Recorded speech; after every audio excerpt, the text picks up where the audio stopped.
Bonjour à tous, dans la vidéo d'aujourd'hui nous allons parler de la PlayStation 5 et de Sony qui vient d'annoncer que la version bêta, en gros la prochaine mise à jour de la PS5 va contenir l'option d'une résolution à 1440p.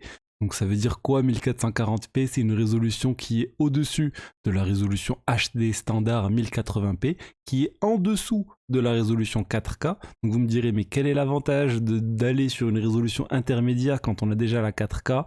Et ben en fait c'est parce que ça apporte des fonctionnalités supplémentaires. Ça vous permet en fait, si vous avez une télévision 4K, d'obtenir une meilleure qualité d'image en basculant sur du 1440p, parce que vous allez profiter de l'anti-aliasing.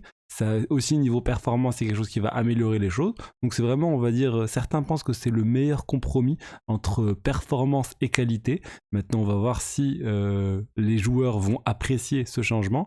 En tout cas, c'est déjà disponible du coup dans la version bêta de cette prochaine mise à jour. Vous pouvez tester cela. Il y a plein d'autres choses qui ont été apportées dans cette nouvelle version de la mise à jour de la PS5. Donc n'hésitez pas à aller tester, à aller vous renseigner sur le sujet. Mais pour résumer, il y a jeuxvideo.com qui nous propose cet article où il nous explique tout ça. On a déjà une liste, on a la fonctionnalité de liste de jeux qui est apportée. Donc ça permet en fait d'avoir une liste de jeux. Vous pouvez réaliser et créer une liste de jeux pour mieux organiser votre bibliothèque.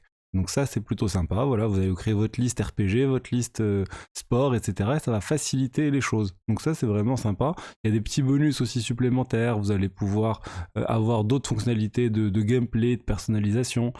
Ça parle aussi de fonctionnalités sociales en plus. Vous pouvez demander le partage d'écran à quelqu'un, vous pouvez demander aux membres d'une partie de lancer le partage d'écran pour regarder leur gameplay. Donc c'est un peu des petits plus, mais tant mieux, on voit que Sony continue d'apporter des mises à jour et du changement sur leur mise à jour de la PS5.